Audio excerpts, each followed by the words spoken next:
10 tahun terperangkap dalam permainan neraka. Dia kembali ke masa lalu, membawa semua kekuatan dan pengalamannya. Tekadnya satu balas dendam.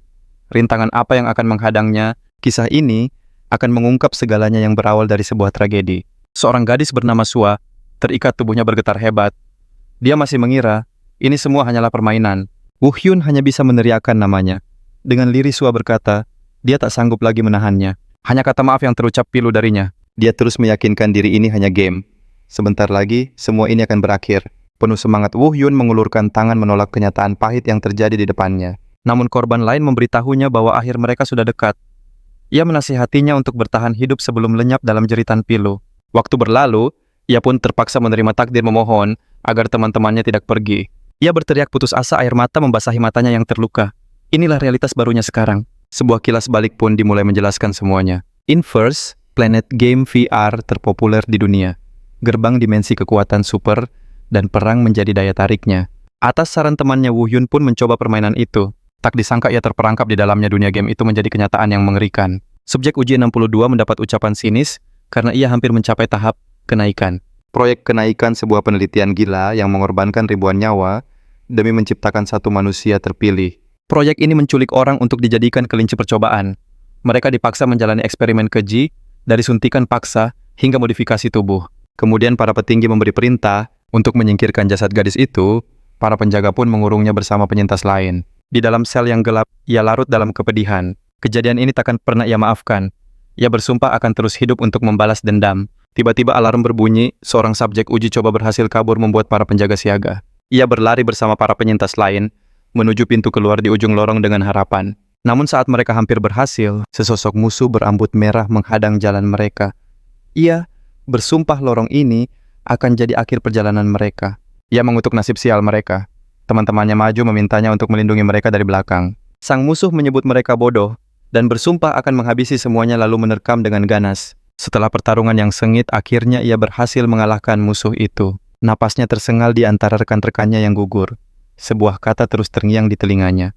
Tak lama halusinasi mulai menghantuinya dalam bentuk bayangan hitam, orang-orang yang meminta tolong dengan jeritan pilu. Semua tumpang tindih dalam pemandangan mengerikan. Tahun demi tahun berlalu sejak para pahlawan berhasil melarikan diri dari laboratorium itu. Ia terus menyerang penjaga bersenjata yang menyuruhnya berhenti. Ia melakukan ini demi membalaskan dendam orang-orang terkasih. Ia terus menghabisi musuh-musuhnya tanpa ampun. Ia mengaku telah mengalahkan mereka. Berkali-kali senjatanya selalu berhasil menembus pertahanan lawan. Balas dendam ini terasa tak berujung. Bayangan-bayangan kelam mulai mendekatinya lagi. Dalam keputusasaan, ia bertanya sampai kapan ia harus hidup seperti ini, hingga akhir hayatnya. Tiba-tiba sebuah notifikasi terdengar. Jendela sistem biru muncul di hadapannya. Sebuah misi khusus memperbaiki kesalahan. Ia harus melenyapkan pengawas proyek kenaikan untuk bisa kembali. Secercah harapan muncul. Inilah kesempatannya untuk keluar dari neraka ini. Adegan berpindah ke ruangan mewah. Di sana banyak tubuh tergeletak tak berdaya. Seorang pria berjas merangkak mempertanyakan serangan ini, padahal mereka tinggal selangkah lagi menuju kemenangan. Pria itu adalah pengawas proyek, orang yang paling bertanggung jawab atas semua ini. Namun Kim Yang Jun, subjek uji 81, mencengkeram kerahnya dan menuntut penjelasan atas perbuatannya. Pengawas itu membentak Kim untuk bungkam. Ia tak pantas bicara dengan orang selevelnya. Lalu ia memanggil nama Woo Hyun. Di sana ia dikenal sebagai subjek uji nomor 62, sosok yang dijuluki manusia super. Sang pengawas memujinya setinggi langit, menganggapnya sebagai puncak keberhasilan proyek yang telah melampaui batasan manusia. Ia menawarkan akan mengabulkan permintaan apapun karena Hyun berada di level yang berbeda. Namun Hyun memotongnya dengan penolakan tegas. Pengawas itu gemetar ketakutan mencoba menghentikan langkahnya, sambil meneriakinya bodoh. Ia memperingatkan menyingkirkannya tak akan menyelesaikan apa-apa. Aliansi perusahaan akan mengejar keluarga teman dan semua orang terdekatnya. Tanpa ragu ia melancarkan serangan telak, membuat pengawas itu langsung tumbang. Kim menyebutnya iblis. Ia mengeluh karena noda merah mengotori segalanya. Hyun berdiri dengan tatapan dingin. Kim berteriak kenapa ia menyingkirkan mereka begitu cepat sebelum sempat bertanya apapun sambil menatap layar di depannya. Pesan penyelesaian misi pun muncul. Hadiahnya adalah kembali ke dunia asal. Ia sangat gembira.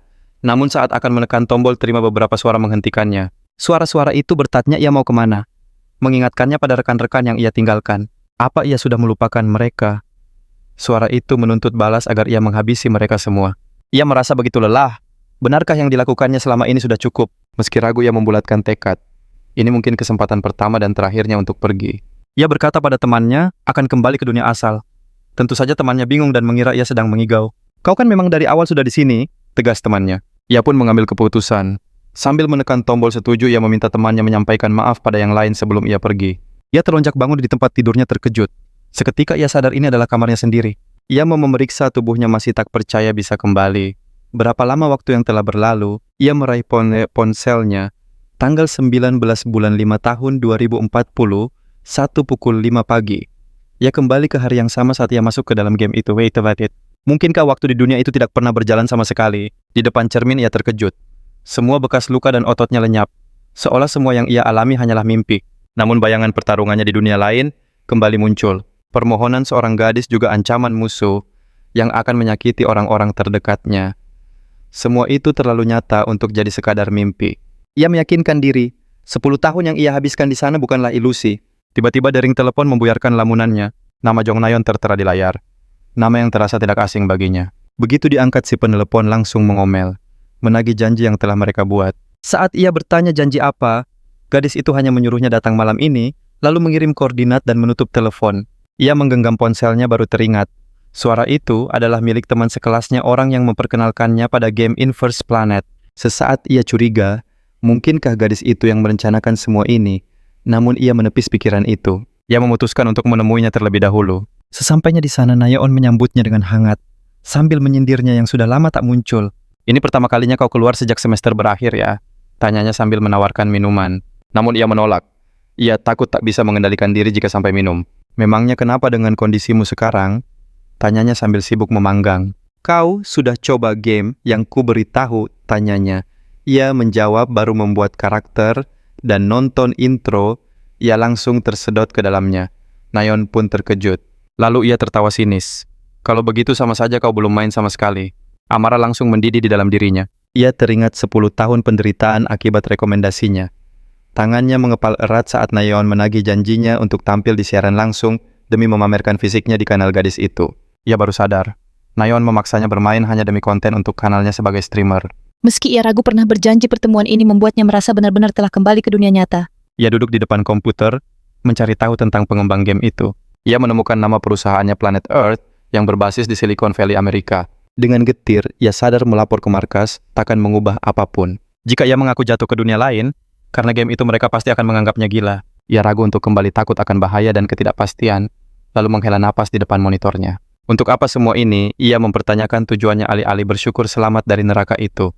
Akhirnya ia memutuskan untuk menerima keadaan dan melupakan dunia mengerikan itu. Ia meyakinkan diri bahwa inilah dunianya yang asli, satu-satunya kenyataan. Saat ia berusaha beradaptasi kembali dengan kehidupan sekolah, sebuah tepukan akrab mendarat di bahunya. Temannya mengajaknya ke bar. Ia pun mencoba ikut larut dalam suasana berharap bisa melupakan segalanya. Namun keraguan tentang realitas ini kembali menghantuinya saat salah satu arwah masa lalu memeluknya erat. Arwah itu berbisik, "Apa ini benar-benar nyata?" Ia sontak berbalik mencari sumber suara di benaknya. Seiring berjalannya waktu, keanehan mulai terjadi. Halusinasi mengejarnya dengan bisikan balas dendam, mengatakan ia tak pantas berada di dunia yang damai ini. Tiba-tiba ia menggebrak meja dengan keras di tengah keramaian. Semua orang di sekitarnya panik, terheran-heran dengan tingkah lakunya yang tak terduga. Wush! Hun berdiri terengah-engah di lorong saat seorang rekannya memanggil dan menepuk bahunya bertanya khawatir tentang keadaannya. Namun di matanya rekannya itu tampak seperti musuh yang hendak menyerang. Dalam bayangannya, ia menarik belati dan mengarahkannya ke temannya, siap menikam untuk membela diri. Ia tersentak saat rekannya bertanya ngeri. Ia segera meminta maaf beralasan hanya terkejut. Rekannya memberitahu bahwa orang-orang mulai berbisik-bisik tentang perilakunya yang aneh belakangan ini. Ia pun duduk menyendiri di sebuah bangku. Arwah masa lalu kembali memanggil bayangan melilitnya menuntut balas dendam. Ia memohon agar mereka berhenti dan meninggalkannya. Hunku, teriak Nayeon, membangunkannya dari lamunan kelam. Dengan cemas Nayeon bertanya kenapa wajahnya pucat dan pikirannya selalu kosong. Hun memaksakan senyum berkata, ia baik-baik saja dan tak perlu ada yang dikhawatirkan. Nayeon menawarkan bantuan layaknya seorang kakak, dan ia pun menerimanya. Hun lalu memutuskan untuk pergi. Saat Nayeon menyemangatinya, Hun sadar dialah yang membawa arwah-arwah itu ke dunia ini. Ia yakin masalah ini tak akan selesai sampai arwah-arwah itu mendapatkan ketenangan. Jika terus begini, dunia ini tak akan ada bedanya dengan neraka yang telah ia tinggalkan. Ia memutuskan harus kembali untuk menuntaskan segalanya. Kali ini ia masuk ke dalam kapsul. Dengan tekad untuk mengakhiri semuanya, ia masuk ke dalam game. Pesan selamat datang di Inverse Planet pun muncul. Ia terkejut menyadari dirinya kembali ke ruang tunggu laboratorium. Ia telah masuk ke dunia game lagi. Ia bingung kenapa ia tidak bisa kembali ke dunia neraka itu, meski tekadnya sudah bulat. Mungkin ada syarat lain yang belum ia penuhi, pikirnya dalam hati. Sebuah jendela sistem muncul meminta konfirmasi penampilan karakter. Untuk saat ini, ia memutuskan mengikuti tahap tutorial, berharap ini adalah jalan untuk kembali ke dunia lain. Pertama-tama, ia mulai menyesuaikan pengaturan. Ia mengubah rasio bantuan tempur menjadi 0%, karena ia bisa bertarung hebat di dunia lain, tanpa bantuan apapun. Sistem mulai menyiapkan kemampuan awal, memintanya memilih elemen utama dengan catatan bisa diatur ulang kapan saja. Sistem menjelaskan bahwa mekanisme kemampuan di Inverse Planet dirancang untuk memperkuat karakter dengan memilih elemen dasar, lalu mengembangkannya dengan sub-elemen. Struktur terpadu dari elemen dasar hingga cabang ini disebut build. Karena banyaknya elemen, ada pemain profesional yang khusus mendedikasikan diri untuk mempelajari build ini. Dari semua pilihan, ia memilih elemen spesifik yang dulu memberinya gelar manusia super. Suara dari pengeras suara memanggilnya, subjek uji 48, mengatakan ia baru bangun dan sudah seminggu berlalu. Ia pun menyadari game ini tidak menampilkan proses siksaan yang ia alami sebelum terbangun. Siapa yang mau mengalami hal semacam ini? Bahkan di dalam game, sistem mengumumkan eksperimen berikutnya dan menyuruhnya segera masuk. Di hadapannya muncullah Etinel, sebuah mesin penghancur yang dirancang untuk menghentikan amukan subjek uji coba dan telah menyebabkan banyak sekali korban. Misi tutorial pertama pun dimulai memintanya untuk menaklukkan Etinel dengan kemampuan yang ia miliki. Ia pun sadar bahwa yang dihadapinya hanyalah sebuah prototipe mesin itu. Sebuah kenangan pahit tiba-tiba terlintas tentang seseorang yang memohon pertolongan padanya. Sosok itu memanggilnya Kakak Wohyun, memohon keselamatan saat mesin itu merenggutnya. Seketika mata mesin itu menyala merah. Kemudian mesin itu menerjang ke arahnya. Ia bergumam bahwa situasinya sama persis seperti dulu. Ia menunjukkan rasa muaknya pada para peneliti yang selalu melakukan hal keji. Ia pun melawan mesin itu menghindari serangannya yang membabi buta. Tapi ia menghindar dengan mudah dan melancarkan pukulan telak. Ia tahu versi final mesin ini lebih licik karena bisa menggunakan kemampuan. Namun ia menegaskan bahwa yang dihadapinya sekarang hanyalah sebuah prototipe.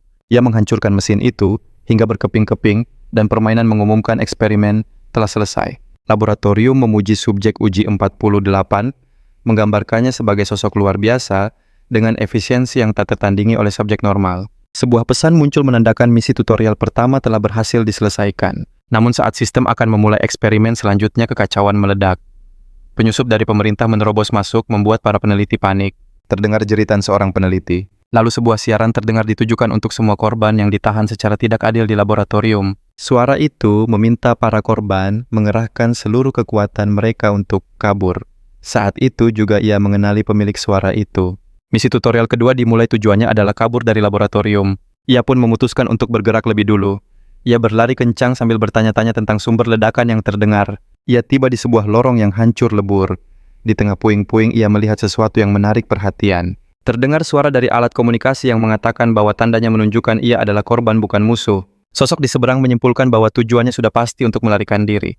Karena itu ia menawarkan bantuan kepadanya. Sosok itu menyuruhnya memilih senjata apapun yang ia mau dari ruangan itu, lalu memberinya sebuah alat pemancar sinyal. Ia harus berada di luar agar tim evakuasi bisa menjemputnya. Ia menatap perangkat nirkabel dan senjata-senjata itu, membayangkan nasib tragis si penolong dalam sebuah adegan yang suram. Sambil memegang linggis besi, ia sadar ini hanyalah adegan sinematik agar alur cerita permainan bisa berlanjut. Meskipun begitu, perasaan muak tetap menyelimuti hatinya melihat situasi ini. Adegan beralih ke Kang Soel, seorang kreator konten game profesional yang menghela napas. Harga dirinya sebagai perfeksionis terluka karena harus memainkan game Inverse Planet. Para pengikut di kolom obrolan mengejeknya, mengingatkan bahwa ini adalah hukuman yang mereka pilih sendiri. Soel menegaskan bahwa sebagai seorang wanita, ia selalu menepati janjinya pada para pengikut. Meskipun para pengikutnya menuduh ia pernah berbohong soal pemilihan game sebelumnya, dengan senyum terpaksa ia mengumumkan dimulainya hukuman, yaitu memainkan game tersebut. Ia membuat karakter baru memilih kemampuan api, karena terlihat keren tanpa mengubah penampilan dasarnya. Saat tiba di pengaturan bantuan tempur, sistem menunjukkan bahwa rasio bawaannya adalah 50% untuk bantuan gerak dan koreksi postur. Para pengikut menantangnya untuk mengaturnya menjadi 0%, sambil mengejeknya penakut, lalu sebuah misi muncul, menawarkan hadiah 500 koin jika berhasil menyelesaikan tutorial tanpa bantuan. Ia sadar bahwa persentase pemain yang bermain tanpa bantuan hampir 0%. Meski percaya diri awalnya ia ragu, karena ide itu terasa konyol, seperti harus mengendalikan lengan ketiga. Ia mencoba mengelak dari tantangan itu, tapi nilai hadiahnya terlalu menggiurkan. Ia langsung setuju dengan mata berbinar memicu sindiran dari pengikutnya karena sikapnya yang cepat berubah demi uang. Dengan antusias ia mengumumkan akan bermain tanpa bantuan hingga pelatihan selesai. Para pengikutnya langsung mengungkapkan kekhawatiran dan keraguan akan kemampuannya. Para penonton menyindirnya, ia langsung kalah dalam 2 menit oleh Etinel. Soil pun mengeluh karena game ini melemparnya ke pertarungan tanpa penjelasan. Penontonnya setuju bertahan 2 menit itu sudah hebat. Tapi melawan mesin itu, dengan satu skill tanpa bantuan jelas mustahil. Di dalam game ia pikir misinya hanya perlu kabur setelah mendapatkan radio dan senjata. Ia terkejut saat quest otomatis dimulai sebuah misi tim kabur dari lab yang butuh 4 pemain. Soil berharap bisa numpang menang pada anggota tim lain, tapi para penonton malah mengejeknya. Pencarian tim gagal sistem pun terpaksa memulai pencarian yang lebih luas. Penontonnya menjelaskan sistem hanya mencari pemain dengan rasio bantuan serupa. Artinya, rekannya akan sama nekatnya seperti dia. Menyadari situasinya, ia berpikir untuk membatalkan misi karena takut malah harus menggendong tim. Tiba-tiba pencarian berhasil. Ia langsung bergabung ke dalam misi yang sudah berjalan. Padahal ia sudah panik mencoba untuk membatalkannya. Ia berteriak pasrah dan tahu-tahu ia sudah muncul di lokasi misi. Ia terpaku di sebuah lorong menatap puing-puing robot hancur yang memercikan api. Ia bertanya-tanya apa yang terjadi. Soil dan para penontonnya terheran-heran. Semua tak percaya dengan apa yang mereka lihat ini bukan lagi candaan. Dan mereka semua bertanya-tanya dengan serius apa ini nyata. Ada pemain yang menyelesaikan tutorial tanpa bantuan sama sekali. Mereka curiga, ia adalah seorang pro yang memakai akun lain, tapi mana ada pro yang bisa melakukannya seperti ini. Penontonnya takjub melihat pemain itu menghabisi banyak mesin etanel sendirian, bahkan tanpa senjata api. Soil sadar, ia telah menemukan carry yang sempurna, seseorang yang bisa memimpin tim menuju kemenangan. Maka ia pun memutuskan untuk segera mencarinya. Woo-hyun muncul di lorong gelap dengan cairan menetes dari senjata dan tubuhnya. Soil mendekat dengan sangat hati-hati. Tiba-tiba Woo-hyun berbalik dan menyerangnya mengira ia adalah musuh. Sontak ia berteriak panik memohon untuk diselamatkan. Woo-hyun berhenti di saat terakhir ia minta maaf atas kesalahannya saat sadar Soil bukan musuh. Saat ia memperhatikan luka-lukanya Woo-hyun hendak pergi. Jadi Soil malu-malu minta ikut karena mereka satu tim. Ia mengejarnya memperkenalkan diri sebagai seorang streamer dan meminta izin untuk merekamnya di siaran langsung.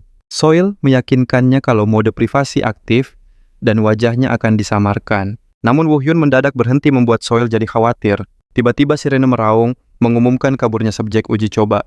Perintahnya adalah segera habisi target di tempat. Soil ketakutan kenapa tingkat kesulitan tahap tutorial mendadak jadi begini. Ia menatap Woo-hyun yang dianggapnya sebagai pemimpin tim dan bertanya apakah ia baik-baik saja. Woo-hyun dengan lincah mengayunkan rantai logamnya.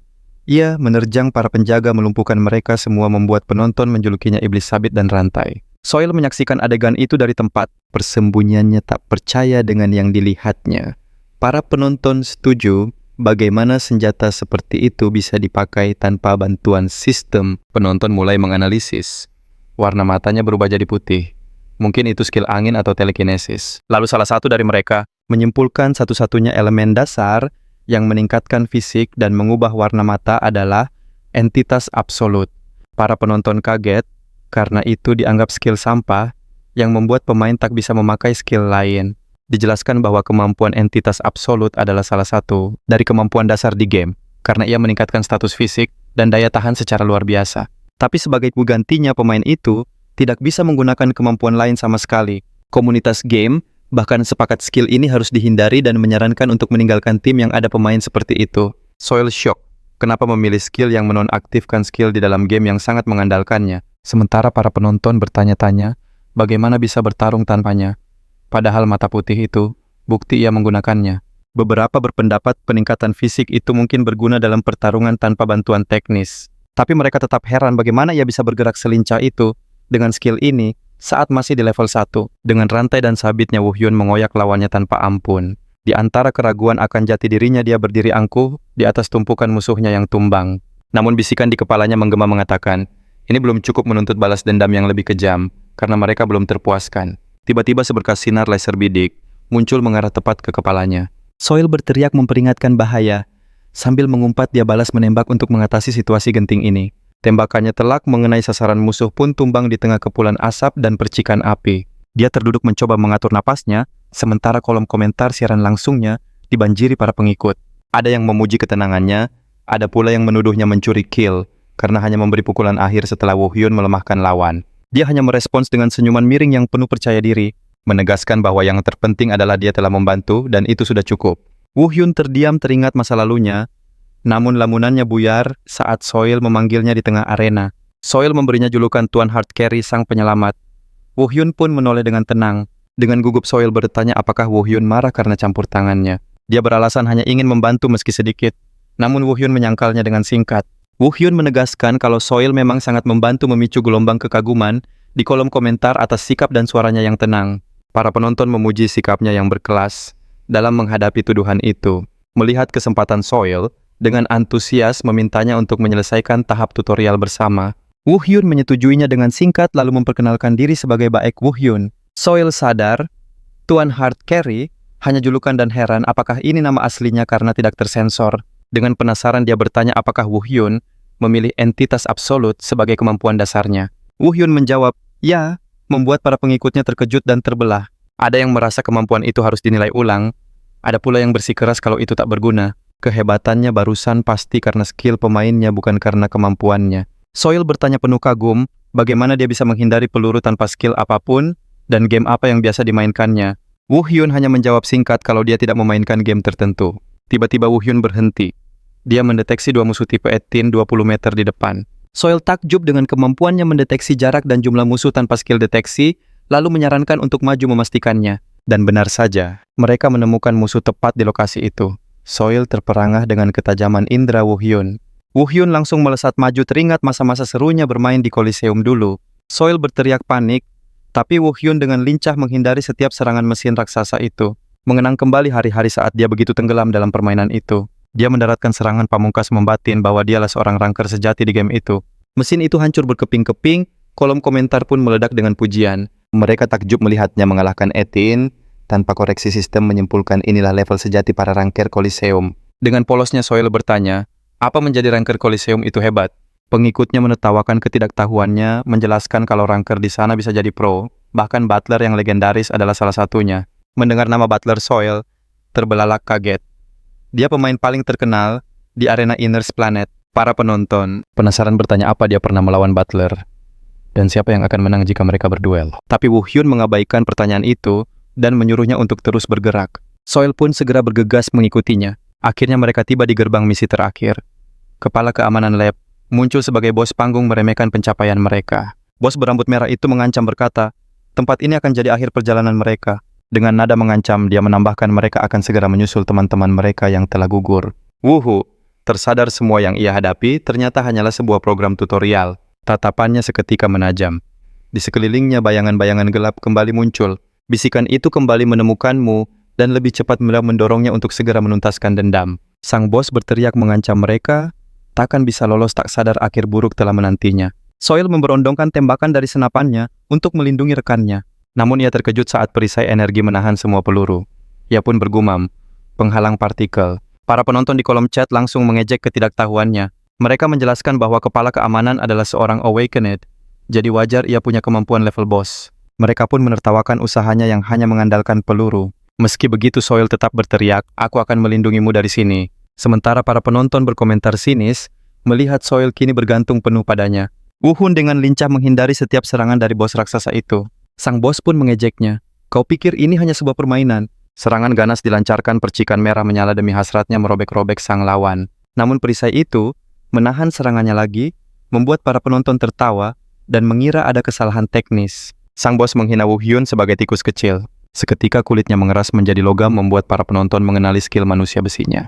Sang bos menghantam tanah dengan tinjunya bersumpah untuk menghancurkannya. Permukaan tanah retak. Saat ia melesat, para penonton menduga beratnya kini 1 ton 1 pukulan saja akan fatal. Sampai kapan kau akan terus menghindar? Teriak sang bos dengan geram. Para penonton takjub melihat kemampuannya menghindari setiap pukulan telak. Tiba-tiba Woo-un melayangkan pukulan telak ke wajah sang bos. Penonton sadar serangan itu mustahil dihindari bahkan dengan bantuan sistem. Sang bos mengerang kesakitan saat menerima pukulan itu. Arwah-arwah berbisik, dia takkan tumbang semudah itu, mendorongnya untuk balas dendam lebih brutal. Sang bos gemetar ketakutan melihat kekuatan luar biasa di hadapannya. Sementara Woo Hyun hanya berdiri dengan tatapan yang sangat dingin. Pukulan terakhir mendarat. Pujian ini pantas untukku.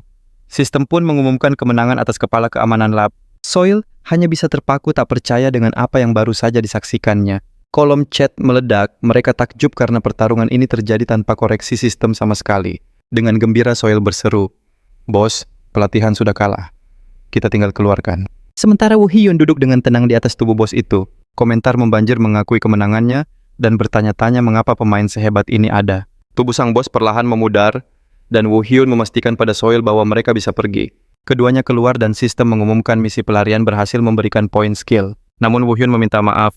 "Aku berhenti sampai di sini untuk hari ini." Soil pun memintanya menunggu sebentar karena ada sesuatu yang ingin ia sampaikan. Kepada para penontonnya, Soil mengumumkan penyelesaian pelatihan tanpa koreksi.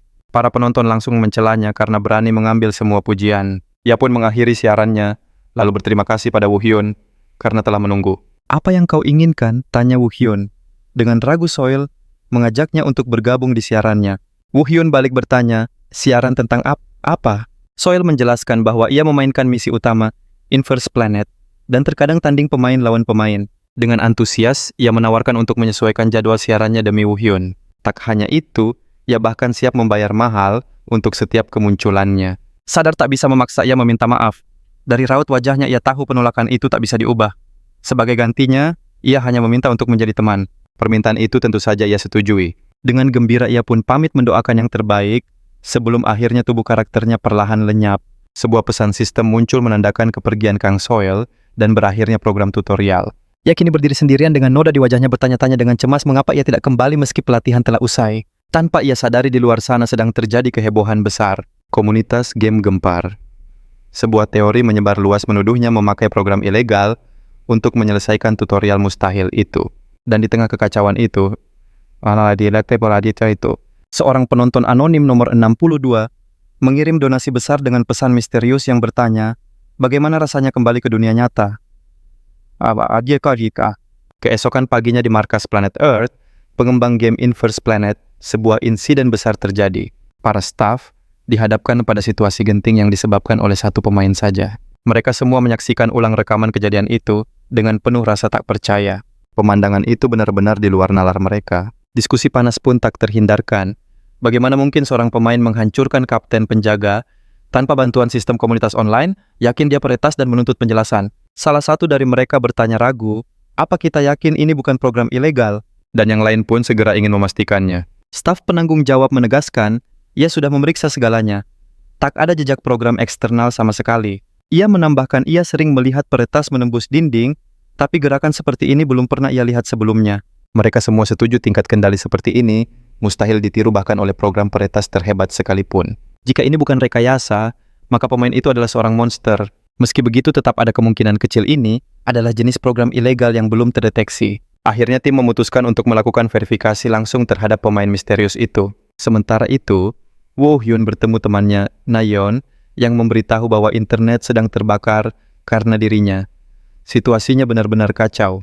Bahkan muncul tantangan baru di antara para pemain, namun semuanya gagal total. Tak ada yang bisa menirunya. Hal ini semakin menguatkan tuduhan bahwa Woo Hyun adalah seorang peretas. Nayeon mengaku kaget saat melihat videonya. Ia langsung mengenali Woo Hyun, meski modenya disamarkan. Nayeon berkata ia pernah melihat Woo Hyun bertarung, tapi tak menyangka ia sudah menjadi sehebat ini. Ia yakin siapapun yang tak mengenalnya pasti akan langsung menuduhnya sebagai peretas. Nayeon menyimpulkan itulah alasan Woo Hyun menerima sebuah pesan khusus. Woo Hyun bertanya pesan apa yang dimaksud. Ternyata, ia mendapat pesan langsung dari planet Earth cabang Korea. Nayeon menjelaskan, perusahaan ingin memverifikasi langsung apakah dia memakai program ilegal atau tidak. Pesan itu disampaikan melalui siaran langsung streamer Kang Soil yang memintanya untuk berkomunikasi. Nayeon mengingatkan jika perusahaan sampai turun tangan ini akan menjadi tontonan besar. Ia bertanya apa Woo Hyun akan setuju. Woo Hyun pun menimbang-nimbang masalah itu dalam benaknya. Ini adalah satu-satunya kesempatan untuk bicara dengan pengembang dan mungkin mendapat petunjuk tentang dunia lain. Setelah sempat ragu, Woo Hyun akhirnya memutuskan untuk maju. Keputusan ini disambut baik oleh Nayeon. Namun Nayeon memberinya sebuah nasihat penting. Ia harus membersihkan namanya jika ingin terus bermain agar tidak selamanya dicap sebagai peretas. Tapi Woo Hyun tampak tak peduli. Toh tak ada yang akan mengenali wajahnya yang tersembunyi. Nayeon menyanggah, gaya bertarungnya terlalu unik. Ia pasti akan dikenali bahkan jika mengganti nama. Bahkan di kalangan profesional, tak ada yang bertarung dengan gaya aneh sepertinya. Nayeon menjelaskan identitas pemain pro, seringkali terbongkar dari kebiasaan bertarung mereka, seperti yang dianalisis di forum. Ia pun merasa lega. karena Woo Hyun setuju kalau tidak streamer itu pasti akan diserang habis-habisan. Woo Hyun bingung kenapa Nayeon begitu peduli pada streamer yang tak ada hubungan dengannya. Nayeon menyebutnya naif, menjelaskan bahwa masa yang marah tidak akan peduli soal itu. Mereka hanya butuh target untuk disalahkan. Awalnya aku yang akan disalahkan. Tapi tak lama sasaran mereka akan beralih ke streamer itu. Dia memahami situasinya lalu bergumam pasrah bahwa ia harus menyetujuinya. Soil yang menerima pesan persetujuannya melompat kegirangan seolah tak percaya. Ia berharap kehebohan ini akan meledakkan jumlah penonton. Sebuah grafik pun muncul menunjukkan estimasi kenaikan. Dia tak sabar menyaksikan adegan bersejarah yang belum pernah ada di game Inverse Planet. Dia pun mengumumkan siaran langsung untuk meluruskan kontroversi soal tuduhan program ilegal. Setelah 4 hari, Woo Hyun telah siap di dalam game dengan pakaian baru untuk siarannya. Soil menyambutnya dengan hangat begitu mereka bertemu. Dia sadar wanita itu tidak mencurigainya, walau telah melihat gerakannya dari dekat dan mengakui bukti yang ada sangat lemah. Soil menambahkan kalau dia tidak curiga karena tatapan tajamnya. Yang seolah menggila itu membuat pikiran soal cheat sirna itu murni sebuah intuisi yang ia terima dalam diam. Soil menyuruhnya memulai siaran jika siap. Woo Hyun pun setuju lalu membuka siaran di hadapan penonton yang membludak. Sementara itu, komentar saling bersahutan antara menuntut klarifikasi, menuduh, dan juga mengejek. Ia terkejut karena penonton menembus 10.000 orang lalu memperkenalkan tamunya Woo Hyun. Woo Hyun memperkenalkan dirinya. Kolom komentar pun meledak dengan serangan dan ejekan memaksanya mengancam akan menutup obrolan. Soil menanyakan pendapatnya tentang kontroversi itu sebelum verifikasi dimulai. Dengan dingin Woo Hyun menjawab, masalah itu konyol, memancing para komentator yang mengejek kesombongannya. Seorang penonton bertanya bagaimana cara mereka melakukan klarifikasi. Soil menjawab mereka telah mengundang tamu istimewa. Sesaat kemudian seorang pria berjas formal muncul di arena. Pria itu memperkenalkan namanya Park Kum Hyun, pemimpin tim operasi Planet Earth, cabang Korea dengan gelar JM yang membuat penonton terkejut dan menyadari keseriusan situasi ini. Woo Hyun tahu orang ini punya jabatan tinggi dan mungkin tahu soal dunia lain. Ia pun berniat bertanya nanti. Pejabat itu berterima kasih pada Soil dan Woo Hyun atas kehadiran mereka. Diam-diam pejabat itu menilai penampilan Woo Hyun yang terlihat sangat biasa. Pejabat itu mengajak mereka ke area verifikasi, sebuah ruang latihan pribadi yang belum pernah Woo Hyun lihat sebelumnya. Pejabat itu menjelaskan verifikasi akan dilakukan dengan memantau beberapa pertarungan untuk memastikan tidak ada bantuan dari luar. Woo Hyun langsung menyetujui prosedur itu. Dia bersiap bertarung. Sebuah robot latihan raksasa muncul yang dikenali penonton sebagai Atenol versi medium. Mereka bertanya-tanya apa dia sanggup mengalahkannya dengan kemampuannya saat ini. Tipe pertarungannya adalah duel sampai hancur. Soil tampak khawatir, namun Woo Hyun memintanya untuk percaya. Dia tertawa sinis seolah meremehkan situasi pertarungan ini. Pejabat itu terkejut saat Woo Hyun menghilang dari tempatnya, lalu melesat ke arah robot dan mulai menghancurkannya. Sementara sang pejabat masih mencoba menjelaskan aturan pertarungannya. Para penonton di kolom chat terheran-heran apa dia benar-benar menghancurkan Atenol dengan tangan kosong. Padahal robot itu dikenal sangat tangguh bahkan oleh pukulan palu sekalipun. Sebagian lainnya malah merasa ngeri dan kasihan pada robot itu melihat adegan brutal ini. Woo Hyun merobek kepala robot itu dengan kasar dan pesan sistem muncul mengonfirmasi tidak ada program eksternal yang terdeteksi. Sementara pejabat itu bergumam kalau Woo Hyun adalah orang gila. Dalam hati, ia yakin itu bukanlah sebuah peretasan. Dia menghentakkan kakinya ke tanah menandakan tesnya telah selesai. Pejabat Park mengumumkan bahwa mereka tidak mendeteksi penggunaan program dari luar dalam pertarungan tadi, namun waktu verifikasi ini terlalu singkat untuk penilaian akhir. Park memintanya bertarung sesuai metode yang mereka tentukan, dan Woo Hyun langsung setuju. Para penonton sadar prosedur ini bertujuan untuk membuktikan apakah dia memakai peretasan untuk pertarungan otomatis. Dijelaskan program pertarungan otomatis hanya menggerakkan karakter, bukan bertarung dengan gaya unik seperti yang diinginkan pemain. Jadi menentukan cara menang sejak awal akan membuktikan tidak adanya program ilegal. Petugas itu berterima kasih lalu memberinya tantangan baru kali ini. Dia diminta menghancurkan kepala 3 robot. Level menengah hanya dengan sabit berantai, dan dia langsung menyanggupinya. Sang petugas pun diam-diam bertanya-tanya apa yang sebenarnya sedang terjadi. Dia yakin kondisi seperti ini seharusnya sangat merugikan bagi si pemain. Tapi anehnya tak ada sedikit pun raut takut kalah di wajahnya. Pertarungan pun dimulai dalam sekejap. Dia mengayunkan sabitnya dengan keahlian luar biasa, menyelesaikan misi dengan akurat, dan berdiri di antara puing-puing. Soil bersorak dengan penuh semangat. Ia meyakinkan semua kalau sabit berantai itu benar-benar bergerak lincah, seolah-olah hidup di tangannya. Para pengikutnya hanya bisa terpana menyaksikan pemandangan yang baru saja mereka lihat. Ada yang bilang senjatanya terlalu curang, tapi yang lain menyahut, bukan senjatanya tapi orangnya yang di luar nalar. Apalagi sabit berantai, biasanya hanya dipakai untuk serangan jarak dekat saja. Petugas itu terdiam mengakui bahwa tingkat kontrol seperti ini mustahil ditiru bahkan dengan program ilegal sekalipun. Dan jika dia bukan peretas, maka kemampuannya benar-benar gila. Rasa penasaran petugas sebagai manajer game memuncak. Mampukah Woo Hyun mengalahkan robot level atas hanya dengan satu elemen dasar? Akhirnya didorong oleh rasa ingin tahu, petugas memutuskan untuk melakukan tes terakhir. Sebuah robot raksasa yang mengintimidasi muncul di arena. Para penonton terkejut. Mereka menganggap petugas itu sudah kelewatan dan menginginkan pertarungan brutal. Mereka sadar jika dia menang, dia akan diakui sebagai manusia super setingkat peretas oleh Dewan Nasional. Robot baru itu diperkenalkan sebagai robot latih tingkat lanjut versi final Ethel. Keduanya saling menatap tajam. Seringai mengerikan muncul di wajah Ethel, memancing amarahnya. Bentrokan dahsyat dimulai. Robot itu melancarkan pukulan kuat yang berhasil ia hindari dengan tipis. Pertarungan sengit berlanjut, dan dia menunjukkan kemampuan menghindar yang luar biasa. Dia sadar lawannya kali ini benar-benar berbeda. Satu serangan saja bisa berakibat fatal. Dia melihat ketahanan fisik robot itu ada di level lain, serangannya hampir tak berpengaruh. Dia pun memutuskan untuk terus menyerang sampai salah satu pukulannya membuahkan hasil. Para pengikutnya merasakan takut sekaligus kagum. Satu pukulan bisa membuatnya kalah, tapi dia terus menolak untuk terkena serangan. Mereka menyebutnya gila. Petugas itu mengakui dia tak menyangka Woo Hyun bisa menghadapi robot canggih secara langsung hanya dengan satu elemen dasar. Dia mengakui kalau pada awalnya Woo Hyun tampak seperti akan kalah. Tapi sekarang dia sadar Woo Hyun perlahan mulai mendominasi pertarungan. Setelah melihat robot itu hancur oleh pukulan telak petugas administrasi, merasa tak perlu menonton lebih lama lagi. Pengumpulan data untuk verifikasi sudah selesai, dan robot latih pun ditarik dari arena. Dia langsung menyadarinya. Jadi, dia bertanya pada petugas tentang hasil verifikasi, dan petugas dengan tegas memastikan tidak ada program eksternal yang ditemukan. Dia menjelaskan dengan singkat dan padat bahwa apa yang terjadi bukanlah sebuah peretasan. Hal ini membuat komunitas game heboh. Bagaimana mungkin itu bukan sebuah peretasan? Tuduhan itu pun gugur setelah pernyataan resmi dari administrasi, dan semua postingan yang menuduhnya curang langsung dihapus. Soil berbicara kepada pengikutnya dengan nada penuh kemenangan.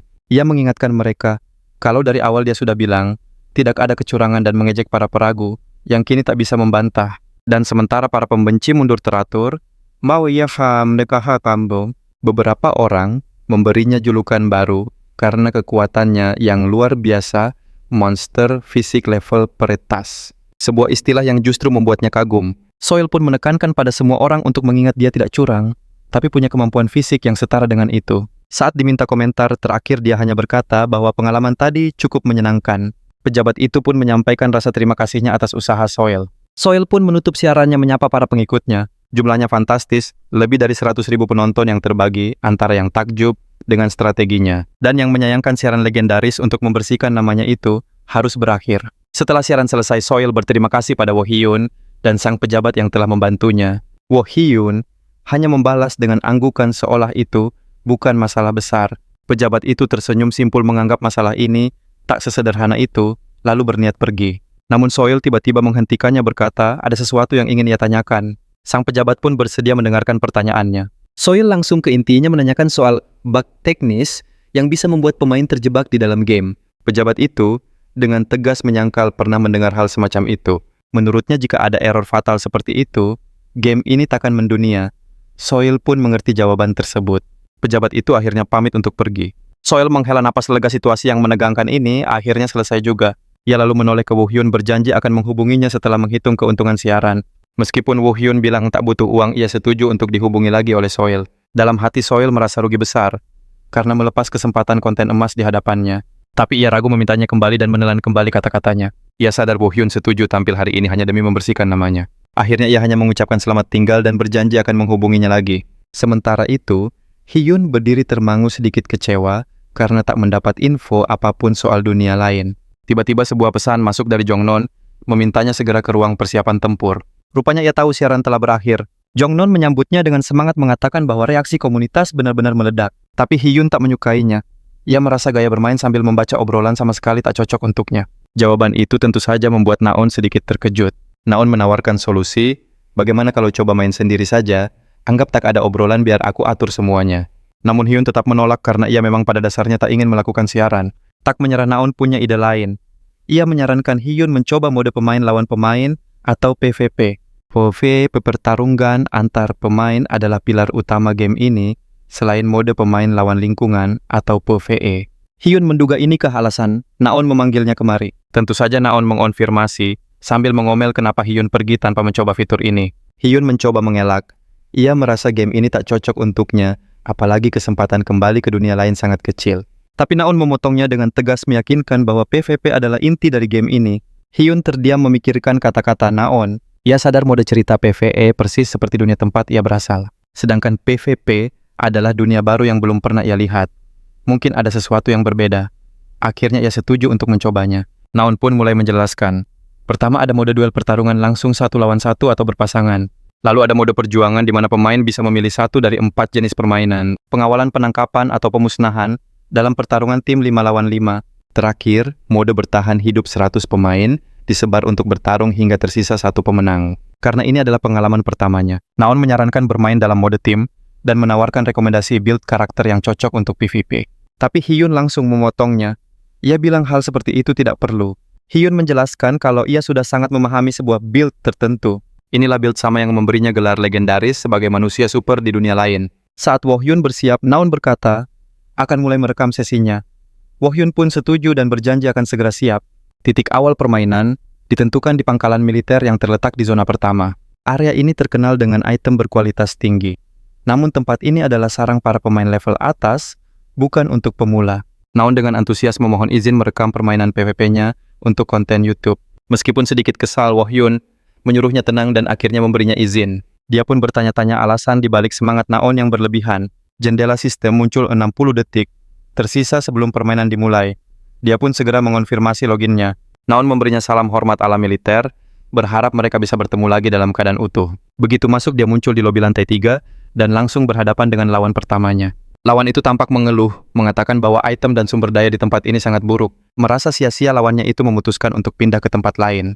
Namun Wohyun tiba-tiba menyergapnya dari arah belakang. Seketika, sistem mengumumkan eliminasi pemain itu oleh Wohyun. Naon terkejut melihat serangan instan di awal permainan seolah itu adalah sebuah cheat. Notifikasi sistem terus bermunculan mengumumkan eliminasi sejumlah besar pemain satu persatu. Naon yang menyaksikannya hanya bisa terheran-heran dengan apa yang sedang Wohyun lakukan. Di layar dia terlihat sedang menumbangkan pemain yang bernama Monster Slime. Dia berdiri dengan tegap di atas lawannya yang sudah tak berdaya. Dia tak lagi merasakan kehadiran pemain lain bertanya-tanya apakah ini yang terakhir di area itu. Dia berpikir sejenak tak menyangka akan bertemu 4 orang sekaligus saat baru turun. Merasa sumber daya sudah cukup, dia memutuskan untuk segera keluar dari sana. Tiba-tiba sebuah panggilan darurat masuk dari Naon. Dengan panik Naon berteriak minta tolong karena dikepung oleh banyak musuh. Dia memeriksa peta dan melihat lokasi Naon yang ternyata sangat jauh di seberang blok. Aku datang, katanya sambil menanyakan lokasi persisnya di dalam gedung itu. Naon menjawab bahwa dia sedang berada di atap lantai 3. Naon memperingatkan bahwa pertempuran di lantai bawah sangat sengit. Wohyun hanya menjawab singkat, "Oke." Dia melesat dengan kecepatan luar biasa. Salah satu musuh yang melihatnya sampai terkejut dan tak bisa berkata-kata. Musuh itu kebingungan bertanya-tanya siapa orang ini dan kenapa gerakannya begitu cepat. Sementara itu, musuh lain meminta rekannya menyiapkan skill karena dia akan mencoba menahannya. Tanpa ragu dia menerjang ke arah musuh dengan senjatanya. Musuh yang lain terbelalak ngeri saat rekannya tumbang. Tak lama notifikasi eliminasinya pun muncul. Lawan itu menganalisis gaya bertarungnya menyadari dia adalah tipe fisik dengan build kelincahan. Sambil berteriak lawan itu, melepaskan energi gelap yang ganas ke arahnya. Wohyun menghindar dengan mudah. Lawannya mengumpat dasar gila, lalu Wohyun memberinya serangan penutup. Dia tetap tenang dan fokus terus berlari menuju lokasi Naon. Pesan sistem kembali muncul mengumumkan eliminasi pemain Chess Eye Baby Tyrannosaurus dan Bumi Chicken. Aku sudah di depan selapornya. Naon terpesona, perlu aku turun membantumu.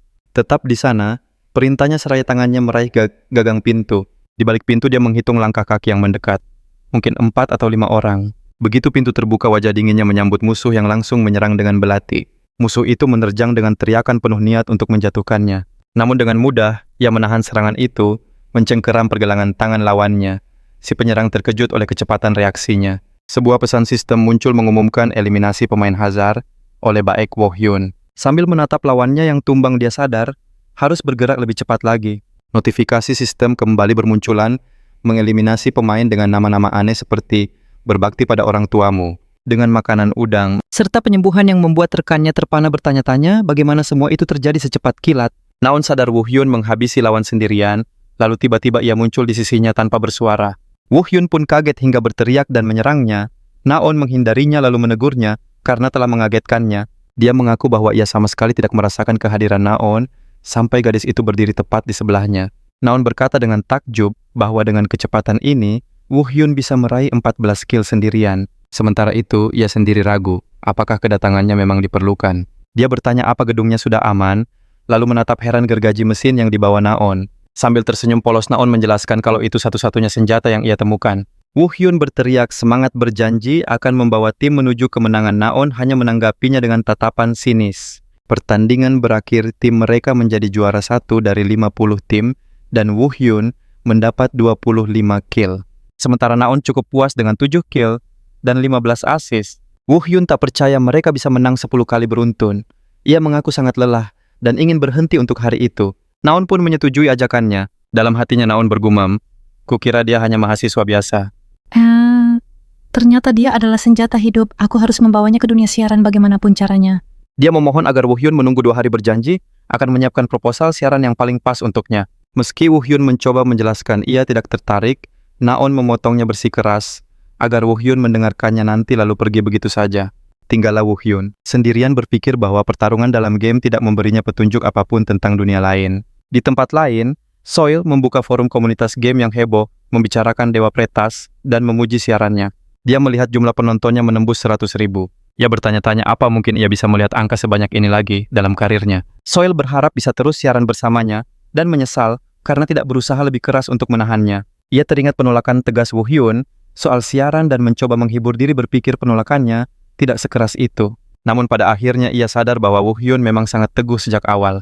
Ia lalu memeriksa pendapatan dari siaran itu, dan matanya terbelalak melihat jumlah fantastis yang terkumpul. Keesokan harinya Nayeon mengajak Woo Hyun ke kafe, membuat Woo Hyun bingung dengan panggilan mendadak itu. Nayeon lalu menyodorkan laptopnya menampilkan judul proyek streamer Woo Hyun dan Jong Nayeon. Dengan semangat ia menjelaskan bahwa presentasi itu ia siapkan semalaman hanya untuk meyakinkan Woo Hyun.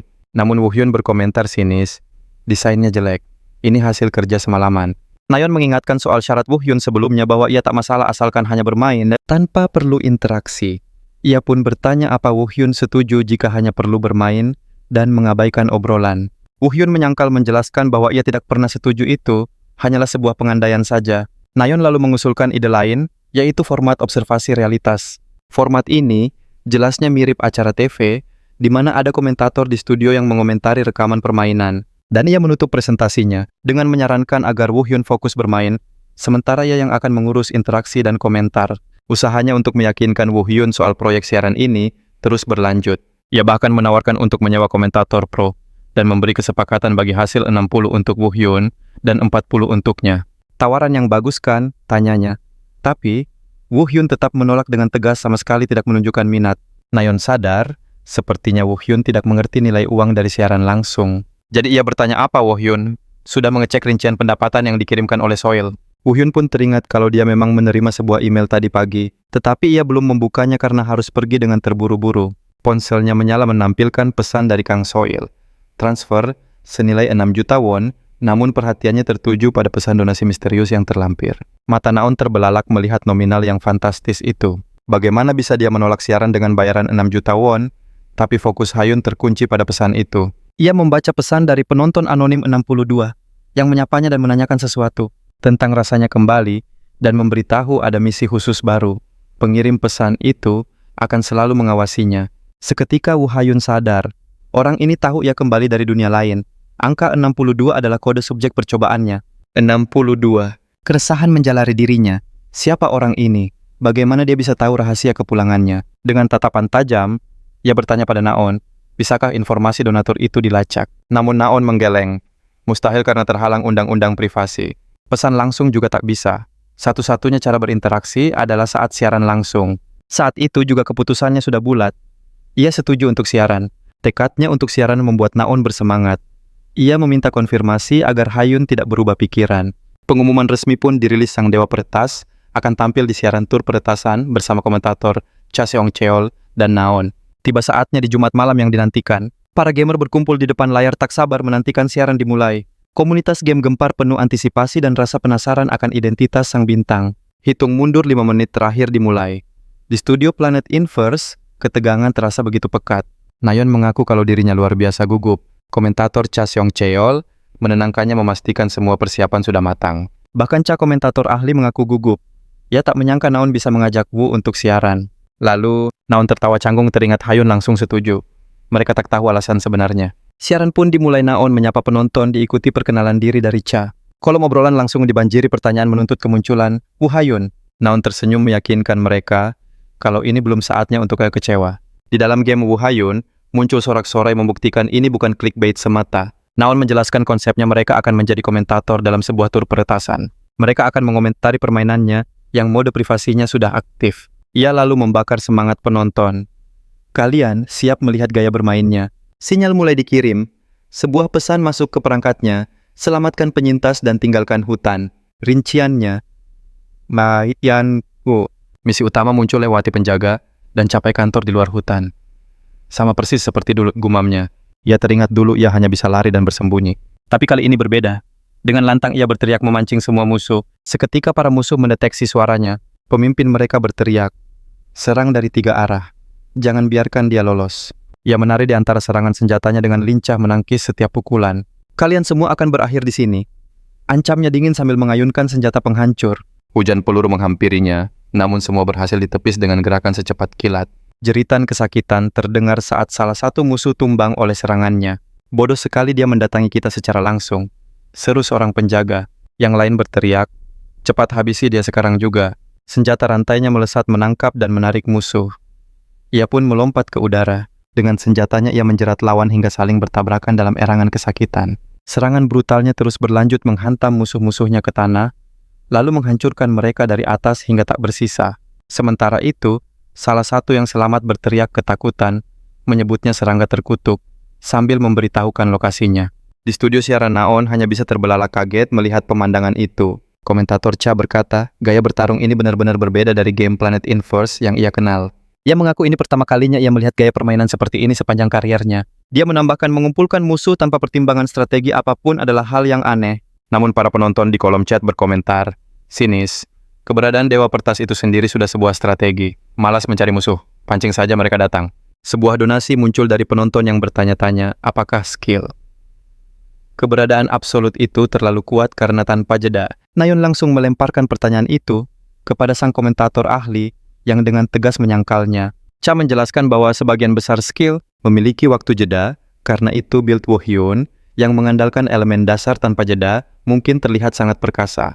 Sang komentator melanjutkan penjelasannya bahwa keberadaan absolut hanya memperkuat kemampuan fisik dan bukan kecerdasan tempur atau efisiensi senjata, mengingatkan semua orang bahwa dia bermain tanpa koreksi sistem sama sekali. Dan ia menyimpulkan analisisnya, penampilan yang mengesankan itu terjadi karena siapa yang menggunakannya. Bahkan jika dia punya statistik fisik ini di dunia nyata, dia pasti akan bertarung dengan cara yang persis sama. Adegan beralih ke dalam game di mana para penjaga berteriak untuk segera mengepung target. Tiba-tiba Kim Cheol, seorang ketua tim dari kantor manajemen dunia lain, muncul dan meminta semua orang meletakkan senjata mereka dan menyerah. Kantor tersebut adalah departemen pemerintah yang bertanggung jawab menekan entitas penyerbu dari gerbang dimensi. Teks itu menjelaskan tugas utama mereka adalah menahan dan menekan entitas berbahaya di dalam dunia terbalik, tempat dimensi saling tumpang tindih. Woo Hyun langsung mengenali Kim Cheol, terkejut melihatnya menjadi ketua tim di sini, sambil memperhatikan seragamnya. Kim menyadari bahwa dia adalah korban yang berhasil kabur dari laboratorium, jadi dia meminta maaf atas sikap kasarnya dan memerintahkan anak buahnya mundur, yang diterima Woo Hyun dengan tenang. Sang ketua tim memperhatikan perangkat di tangannya. Lalu Woo memberitahunya bahwa ia mendapatkannya dari seorang agen di dalam lab. Kim menyimpulkan agen itu tak selamat, dan Woo Hyun mencatat dalam hati bahwa ketua tim itu masih sebaik yang ia kenal. Kim memintanya tinggal di kantor manajemen sampai identitasnya dikonfirmasi untuk menghindari peniruan oleh afiliasi lab. Woo Hyun pun setuju, dan sang ketua tim berterima kasih padanya, berjanji akan membimbingnya. Sistem mengumumkan penyelesaian misi utama dengan bergabungnya ia ke kantor manajemen, membuatnya naik level dan mendapat poin kekuatan, lalu markas besar kantor pun muncul. Dia kini duduk di sebuah ruangan yang menyerupai ruang konsultasi di dalam markas. Tak disangka ia akan berakhir di tempat ini. Dia teringat kembali kenangannya setelah kabur dari lab, saat ia menerima permintaan dari perusahaan demi uang untuk balas dendam termasuk misi-misi kelam. Tapi ia menekankan bahwa sebagian besar pekerjaannya adalah operasi penekanan di dalam dunia terbalik. Dia kembali teringat kenangannya di dunia lain saat perusahaan-perusahaan menjara dunia terbalik dengan sembrono demi mencari keuntungan. Dan ketika mereka merasa hasil jarahan itu tak berguna, mereka melempar misi pembersihan padanya yang tak terhindarkan membuatnya terlibat dengan kantor manajemen dunia lain. Ia menjelaskan hubungannya dengan kantor itu rumit, karena terkadang mereka bekerja sama dalam operasi penekanan. Tapi di lain waktu mereka sering bentrok dan saling menodongkan senjata sebelum sebuah suara yang menyapanya memotong lamunannya. Orang itu memperkenalkan diri sebagai Lee Eugene, seorang agen dari tim 1 kantor manajemen dunia lain. Sementara itu penonton di kolom chat langsung heboh dengan kemunculannya memuji kecantikannya yang termasuk terbaik di dalam game. Dia menyapanya dengan sopan mengatakan bahwa Woo Hyun pasti telah melalui banyak kesulitan untuk sampai di sini, yang ditanggapinya dengan langsung mengenalinya. Dia menawarinya 2 pilihan untuk masa depannya. Yang pertama adalah hidup sebagai warga sipil di bawah perlindungan kantor dengan larangan keras menggunakan kekuatannya. Dan yang kedua adalah bergabung menjadi agen di kantor manajemen dunia lain. Dan dia menjelaskan kepadanya bahwa jika dia memilih opsi kedua, tentu saja dia tidak langsung jadi agen penuh. Ada pelatihan ketat yang menantinya, dan ia baru diterjunkan ke lapangan setelah dinilai siap. Sebuah ironi takdir terlintas di benaknya. Dulu ia memburu para agen di dunia lain, sekarang ia malah akan menjadi salah satu dari mereka. Eugene menatapnya menanti jawaban akhir. Tanpa ragu dia pun mulai bicara. Namun siaran yang mendadak terputus memicu amarah para penonton yang menuntut kelanjutan ceritanya. Jauh di dalam hatinya ia tahu memilih hidup sebagai warga biasa sama saja dengan kembali menjadi pion bayaran perusahaan. Sebuah takdir yang tak ingin ia ulangi. Selain itu, rasa penasarannya pada rahasia internal kantor menjadi dorongan terkuatnya. Dengan mantap ia mengumumkan keputusannya untuk bergabung sebagai agen. Eugene tersenyum puas tahu bahwa dia akan menjadi aset yang sangat berharga. Ia kemudian membocorkan bahwa perusahaan sedang gencar merekrut para awakened yang membuat kantor kekurangan staf. Sambil berbisik ia memperingatkan, banyak yang menyesal terikat kontrak dengan perusahaan. Dan ini bukan sekadar omongan seorang agen. Ia menjelaskan bahwa perusahaan masih sangat baru dalam melatih orang-orang yang bangkit mereka kurang pengalaman dan sering lepas tangan jika terjadi insiden saat latihan. Berbeda dengan kantor sebuah organisasi yang sudah jauh lebih mapan. Ia menjabarkan perbedaannya. Gaji perusahaan memang lebih menggiurkan tetapi risikonya jauh lebih besar. Wuhu, Hyun tahu persis sudah banyak awakened yang gugur saat menjalankan kontrak perusahaan di dunia lain. Ia teringat pahitnya saat beberapa perusahaan curang memaksanya menagih dengan cara yang tak biasa. Dia pun sadar, insiden-insiden itulah yang membongkar identitasnya sebagai half awakened dan membuatnya diawasi. Jangan-jangan saat itulah ia pertama kali bertemu manajer Kim. Eugene pun memulai proses registrasi Woo Hyun ke sistem awakened dan menyerahkan sebuah ponsel kerja. Lalu apa selanjutnya? Tanyanya. Eugene menjelaskan lagi akan ada masa percobaan pelatihan dan evaluasi sebelum ia mendapat promosi dan penugasan tim. Ia lalu menambahkan harapannya agar Woo Hyun bergabung dengan timnya tim SET, jika memungkinkan. Woo Hyun merasa berutang budi padanya. Berkat Eugene yang memimpin penyerbuan lab di dunia lain, dia dan rekan-rekannya bisa selamat walau sempat terjadi perselisihan di antara mereka. Karena itu, ia mendedikasikan keputusan ini untuknya dan para korban lainnya. Saat keduanya asyik berbincang, para penonton siaran mulai menyadari keanehan. Bagaimana bisa seorang NPC berbicara begitu alami? Para komentator pun sepakat. NPC biasanya tidak punya dialog yang serumit dan sealami itu. Cha dan Naon bingung dengan opsi yang ada sementara dia terkejut melihat karakter Lee Eugene yang begitu berbeda dari yang ia tahu. Tiba-tiba Cha menyadari sebuah kebenaran yang mengejutkan. Ini adalah teknologi AI yang sepenuhnya responsif. AI jenis ini mampu merespons segala situasi dan berkomunikasi dengan bebas jauh berbeda dari NPC pada umumnya. Cha menjelaskan bahwa teknologi ini butuh sumber daya raksasa dan dianggap mustahil untuk diterapkan di game online. Apa jangan-jangan mereka sudah berhasil mengatasi masalah sumber daya itu? Cha tidak setuju dengan pendapat Naon. Ia yakin ini adalah Easter egg tersembunyi. Kalau tidak, tak mungkin dirahasiakan seperti ini. Pasti ada syarat khusus untuk mengaktifkannya. Lanjutnya, ia menduga syarat minimalnya adalah memulai dari 0% enhancement, pembeda utama pemain biasa dan pemain pay to win. Naon menutup siaran yakin forum akan meledak. Sementara Cha sudah tak sabar menanti pengumuman resmi dari perusahaan. Saking penasarannya, ia mungkin takkan bisa tidur malam ini. Di ruang siaran, Naon berkata, seseorang yang sangat menyukai cerita game pasti akan tertarik dengan hal ini. Ia seakan memberi isyarat akan mengundang tamu istimewa di masa depan. Kemudian ia beralih pada komentator Cha. Dengan menyesal, ia mengumumkan progres cerita hari ini berakhir di sini, mengajak penonton menantikan siaran berikutnya, lalu mengalihkan acara ke konten PVP di tengah protes para pemirsa. Wah, Hun muncul di ruang persiapan tempur. Ia sadar penonton anonim 62 belum juga menampakkan diri. Ia sudah berpesan pada Nayeon agar segera memberitahunya jika penonton itu muncul, menegaskan bahwa hal itu jauh lebih penting dari situasi saat ini. Akhirnya ia setuju dan memutuskan mengakhiri siaran karena tak ada kabar darinya. Sebuah pesan terkirim menyatakan kesiapannya. Ia pun mengumumkan segmen PVP akan segera dimulai. Cha menyoroti momen bersejarah ini, pertama kalinya seorang peretas bertanding resmi memulai dari liga normal. Di Inverse Planet ada 8 tingkatan peringkat. Untuk meraih perunggu seorang pemain harus memenangkan 10 laga di liga normal. Cha menjelaskan pemain pro biasanya butuh 30 menit untuk sampai ke sana. Sedangkan pemain biasa butuh 2 jam membuat Para penonton frustrasi dengan level permainan mereka. Tiba-tiba sebuah notifikasi muncul. Misi baru, Woo Hyun ditantang mencapai peringkat perunggu dalam 30 menit dengan imbalan 500.000 won. Sontak Naon dibuat terheran-heran. Nayeon segera mengabari rekannya menyebut misi itu mustahil. Mungkinkah menang 10 kali dalam setengah jam? Para penonton terbelah antara percaya diri dan sombong. Mereka mendesaknya untuk segera mulai. Atmosfer studio memanas, ia mengajak semua orang untuk menyaksikan hingga akhir. Namun sang narator menyeratkan mereka tak tahu apa yang menanti di depan. Sistem menemukan laga solo di zona 6. Ronde pertama dimulai dalam 10 detik. Cha terkejut melihat senjata yang tak ia kenali. Ia menganalisis mungkinkah ini build jarak dekat. Ia mencatat kendali penuh bisa diraih jika lawannya menjaga jarak. Ronde 1 dimulai Cha curiga. Lawan meremehkan Woo Hyun saat skill ledakan es diaktifkan. Ekspresi terkejut dan takut terpasang di wajah lawannya. Ronde pertama berakhir cepat, Woo Hyun menang 1-0. Ronde berikutnya dimulai, tapi lawan langsung menyerah menyebutnya sebagai akun Smurf. Ia pun memenangkan laga itu. Di pertandingan kedua, Woo Hyun kembali memakai senjata anehnya. Lawannya berteriak kaget tak percaya tombak. Bayangannya berhasil ditahan. Wajah lawan terlihat menahan sakit.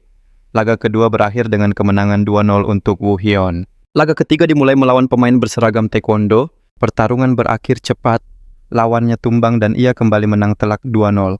Rentetan kemenangan terus berlanjut tanpa henti. Laga keempat, kelima, keenam, dan ketujuh dimenangkan dengan hasil dan waktu yang luar biasa cepat. Cha tak bisa menyembunyikan keterkejutannya.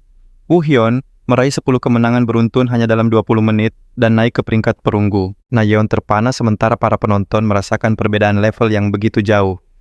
Penampilannya disebut gila dan memecahkan rekor profesional. Cha menimpali rekor waktunya memang hebat, tapi yang lebih mengesankan adalah catatan pertandingannya. Cha pun menjelaskan, performa pemain biasanya naik turun apalagi jika menghadapi lawan yang tak menguntungkan seperti build api.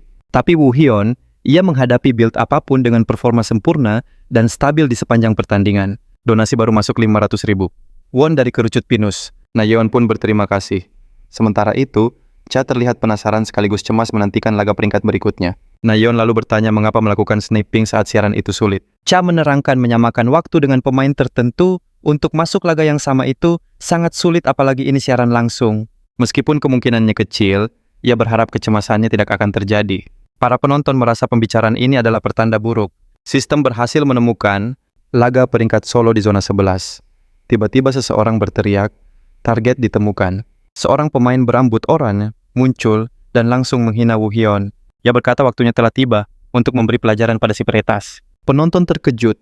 Bagaimana mungkin sniping bisa terjadi di laga peringkat pertama? Penonton lain menimpali ini adalah kelakuan biasa para pemain itu, meski mereka bukan dari perusahaan. Cha yakin Woo Hyun tak akan terpancing oleh provokasi murahan ini, karena dia sudah diwanti-wanti untuk mengabaikan provokasi semacam ini.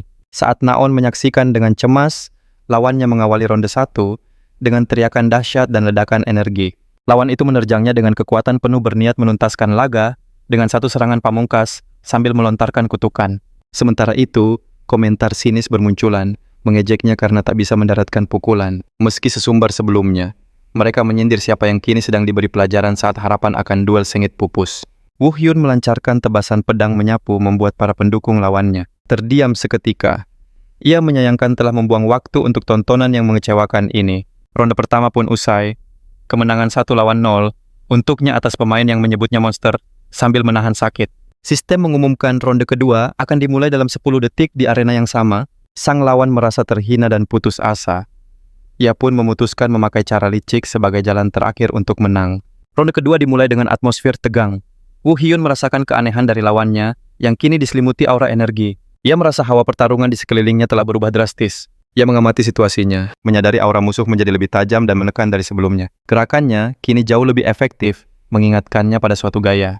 Sang lawan tertawa mengklaim ia sengaja menahan diri di ronde pertama. Saat itulah ia teringat inilah yang dimaksud dengan pemain provokator. Mengingat kembali nasihat Naon, di benaknya, hancurkan mereka sampai tak bersisa dan luluh, lantakan harga diri mereka.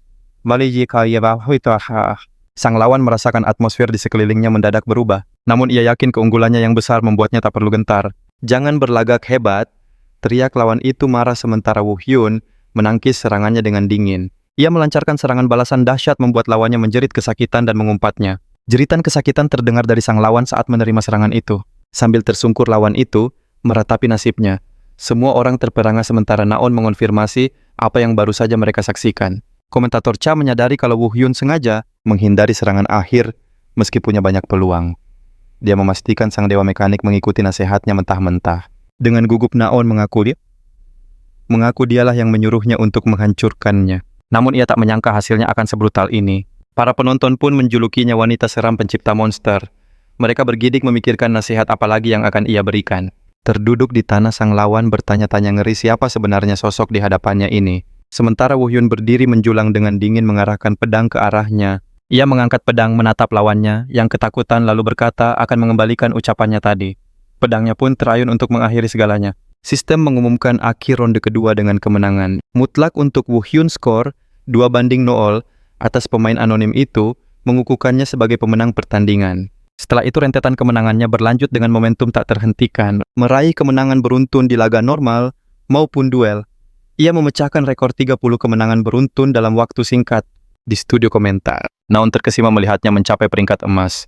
Ia tak percaya Woo Hyun meraih 30 kemenangan beruntun di siaran perdananya. Penonton pun bertanya-tanya apakah ini yang dinamakan smurfing dan apa rahasia kekuatannya. Para penonton di kolom obrolan mendesaknya untuk membagikan build karakternya. Awalnya Naon ragu karena kebanyakan pemain takkan membagi rahasia mereka. Namun ia memutuskan untuk mencobanya. Dengan sedikit canggung ia pun mengiriminya pesan, menanyakan soal kemungkinan mengungkap build miliknya sambil menegaskan ia boleh menolak. Namun jawabannya yang singkat, kenapa tidak yang membuatnya terkejut sekaligus gembira. Ia segera mengumumkan bahwa sang dewa mekanik setuju mengungkap build-nya dan akan ia rangkum di papan komunitas usai siaran. Hal ini memicu gelombang keterkejutan di antara para penonton. Mereka tak percaya pemain sehebat itu mau membocorkan rahasia terbesarnya. Waktu siaran hampir usai dan Cha membungkuk dalam-dalam menutup acara panjang yang menegangkan itu. Begitu kamera padam, Cha menyebut semua ini gila terutama melihat betapa cepat A beradaptasi. Dengan rentetan kemenangan dan terungkapnya BD, ia yakin forum komunitas akan meledak. Dia lalu bertanya pada Cha, siapa pemegang rekor kemenangan beruntun terlama saat ini? Cha menjelaskan rekor itu milik pemain bernama Butler dengan 76 kemenangan yang diraihnya saat menaikkan level akun keduanya. Dia sangat berharap Woo Hyun dapat memecahkan rekor itu, yakin bahwa Woo Hyun pasti mampu melakukannya. Cha menambahkan Butler dikenal sangat kompetitif dan mungkin sudah mulai mengawasi sang dewa mekanik. Sementara itu di tempat lain, sebuah unggahan menjadi viral di komunitas membongkar identitas pemain yang mencoba menjatuhkan Woo Hyun. Terungkap bahwa dia diblokir permanen karena menggunakan program ilegal. Kolom komentar penuh dengan ejekan. Sniper itu ingin memberi pelajaran pada peretas, padahal dialah penipu sesungguhnya, dan mereka takjub Woo Hyun bisa mengalahkannya. Fakta bahwa ia mengalahkan seorang penipu membuktikan kemampuannya yang luar biasa. Para pengguna menyebutnya memiliki bakat alami yang membuatnya bisa mengalahkan cheater, sesuatu yang bahkan Butler pun takkan mampu melakukannya. Di tempat berbeda, sang pemain profesional Butler menyaksikan semua itu dari layarnya dan bergumam, "Ini menarik." Beberapa hari kemudian siaran kedua dimulai. Woo Hyun berdiri di hutan, menyadari penonton anonim 602 tak muncul. Ia bertanya-tanya apa ada yang terlewat. Tiba-tiba Eugene muncul di hadapannya. Sontak kolom komentar meledak memuji pesonanya. AI-nya yang canggih membuatnya jadi salah satu dari 3 NPC terpopuler. Eugene bertanya, "Apa kamu gugup untuk misi lapangan pertamamu?" "Aku baik-baik saja," jawabnya singkat. Sebuah jendela misi baru terbuka menyuruhnya memakai kostum tempur dan pergi ke lokasi. Ia berpikir ini bagus. Sebagai agen baru langsung mendapat misi lapangan berarti ia bisa melewati pelatihan membosankan. Ia pun menanyakan detail misinya. Eugene menjelaskan, tugas mereka adalah memusnahkan entitas penyerbu di dunia terbalik dan menyegelnya karena ada laporan entitas itu bisa mengamuk. Mereka pun tiba di sebuah pabrik. Pabrik itu terbengkalai. Woo Hyun sadar ini adalah lokasi lain yang ditinggalkan perusahaan. Eugene mengonfirmasi perusahaan sengaja melakukannya karena entitasnya terkadang berguna. Woo Hyun hanya menghela napas. Ia bergumam sedih perusahaan membuat masalah, lalu lepas tangan saat tak ada untung. Ia setuju menyadari sifat perusahaan sama saja di kedua dunia. Eugene menjelaskan bahwa entitas penyerbu kali ini adalah jenis serangga kecil, tingkat bahayanya rendah, tetapi jumlahnya yang masif membuatnya sangat merepotkan. Sersan Park Jahun menyambut mereka di gerbang dengan hormat, menanyakan apakah mereka perwakilan dari kantor manajemen. Eugene membenarkannya dan berterima kasih atas kerja keras Sersan. Mereka pun diizinkan masuk. Di dalam, Woo Hyun melihat gerbang neon raksasa di tengah pabrik dan berkomentar, "Ini pertama kalinya aku melihat gerbang di tempat seperti ini." Ia menatap gerbang itu lekat-lekat merasa pernah melihatnya sebelumnya. Ia ingat pernah melihatnya di dunia neraka, tapi ia yakin gerbang di sana berukuran, sedang bukan kecil seperti ini. Saat hendak melangkah masuk, ia merasakan kejanggalan. Apa ada yang salah? Tiba-tiba sebuah suara sinis menyela. Wah, wah, lihat siapa yang datang. Choi Hong Cheol, seorang yang bangkit dari Gumsin Electronics, muncul dengan senyum, mengejek mempertanyakan kehadiran agen senior Eugene di misi sekecil ini. Ia mendekat berpura-pura kaget, karena lokasi misi mereka bisa bersamaan. Eugene langsung menantang perkataannya. Ia mengingatkan bahwa mereka dulu meninggalkan situs ini, tapi kini mengklaimnya menuduh Choi merencanakan sesuatu. Choi menyangkalnya berlagak seolah tuduhan itu melukai perasaannya. Ia lalu menoleh pada Woo Hyun, bertanya apakah dia pegawai baru yang bergabung dengan kantor itu. Ia menyarankan agar Woo Hyun bergabung dengan korporasi daripada menderita di kantor manajemen. Eugene memotongnya dengan tajam memperingatkannya untuk tidak melewati batas lebih jauh. Choi mengangkat tangan seolah pasrah dan berkata akan menyerahkan dunia terbalik ini padanya.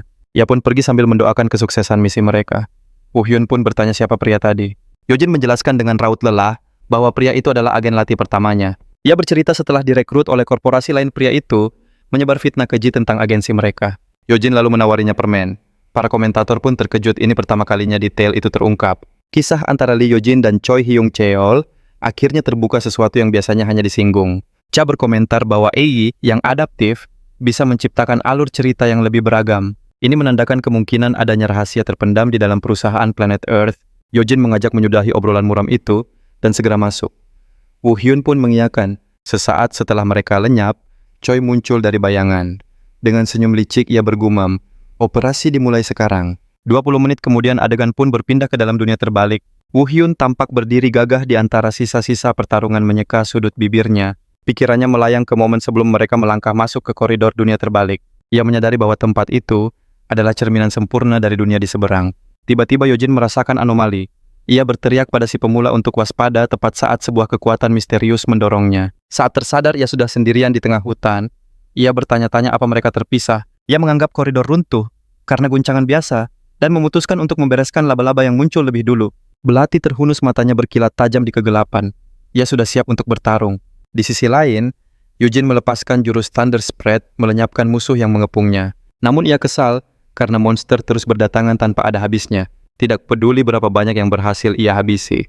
Ia sadar hutan ini lebih mirip dunia terbalik skala menengah bukan skala kecil, seperti informasi awal. Sambil mengatur napas, ia merasa sangat yakin ada sesuatu yang janggal sedang terjadi.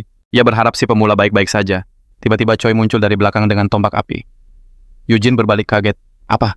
Melihat serangan licik itu melesat cepat ke arahnya. Choi tertawa sinis, membuat Eugene bertanya-tanya mengapa pria itu bisa berada di tempat ini. Dengan lengan membara, Choi menjawab sambil tersenyum licik. Anggap saja ini misi rahasia. Ia menerjang maju, berkata hanya menjalankan perintah, dan meminta Eugene untuk tidak menaruh dendam padanya. Eugene menyebutnya omong kosong, tapi di saat yang sama, ia sadar lukanya ternyata cukup parah. Ia memutuskan untuk segera melarikan diri dari tempat ini untuk sementara waktu. Ia menggunakan kemampuannya untuk menciptakan perisai pertahanan, lalu memicu ledakan demi mengalihkan perhatian. Choi berteriak pada rekan-rekannya, memerintahkan mereka semua untuk segera mengejarnya. Eugene membentuk tombak petir dan melemparkannya ke para pengejar, menciptakan ledakan besar untuk kabur. Choi memarahi rekannya, menyalahkan mereka karena gagal menghadang jalan Eugene. Para prajurit saling menyalahkan karena kehilangan jejaknya, lalu diperintahkan untuk menyisir area di depan. Bersembunyi di liang kelabang, Eugene berpikir, tanpa liang ini, aku pasti dalam bahaya besar. Sambil terengah-engah, ia bertanya-tanya konspirasi apa yang sedang direncanakan oleh korporasi itu. Sementara itu, para pemirsa menyaksikan Woo Hyun melenyapkan puluhan musuh hanya dengan satu serangan.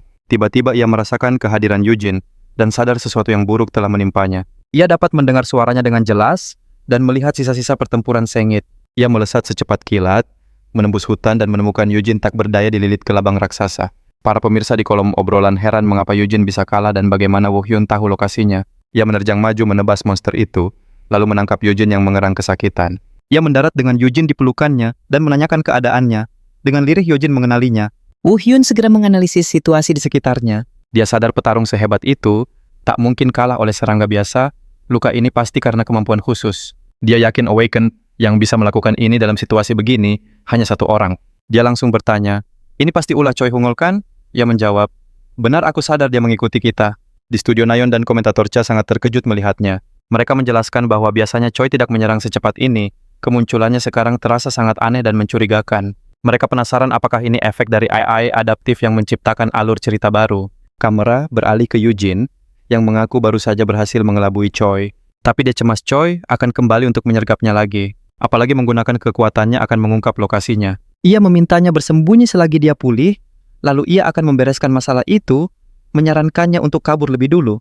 Eugene dengan tegas menolak usulnya untuk menghadapi Choi sendirian. Dengan cemas, ia menjelaskan Choi adalah veteran, sedangkan dia masih pemula, tapi pemuda itu menenangkannya dan bilang semua akan baik-baik saja. Dengan percaya diri dia, mengumumkan sudah punya rencana untuk situasi ini. Sementara Eugene masih tampak khawatir dan ragu dengan kemampuannya. Tak lama kemudian, anak buah musuh muncul di hutan mencari Eugene, sementara Choi menggerutu kesal karena targetnya bersembunyi. Dia menyuruh anak buahnya untuk mencari di sepanjang lembah. Eugene pasti tak jauh, karena lukanya jadi Choi memutuskan untuk mencarinya sendiri. Tiba-tiba sebuah gerakan cepat dalam gelap berhasil menarik perhatiannya. Dia kaget saat seseorang muncul, dan menyerangnya begitu cepat membuat orang itu berteriak gagap memintanya menunggu. Dia sadar orang ini adalah si pemula yang tadi bersama Eugene. Seringai jahat terukir di wajahnya merasa mangsa empuk datang begitu saja. Woo Hyun berpura-pura panik mengatakan koridor runtuh dan membuatnya terpisah dari Lee Eugene, lalu bertanya dengan polos pada pemimpin mereka. Apa dia tahu apa yang terjadi? Para penonton di kolom obrolan terkagum-kagum dengan aktingnya yang hebat, meramalkan akhir buruk bagi Choi yang tertipu. Choi yang termakan umpan bertanya dengan nada merendahkan apa dia benar-benar tidak tahu apa-apa. Dia lalu mendekat perlahan seolah akan menjelaskan semuanya padanya. Dengan nada mengancam, dia bilang, pemuda itu akan bertemu Eugene setelah tidur siang singkat, menyiratkan niat jahatnya, dan tepat saat dia maju untuk melancarkan serangan liciknya. Woo Hyun yang telah menanti saat yang tepat bersiap dan melancarkan serangan balasan telak saat Choi mendekat, berhasil.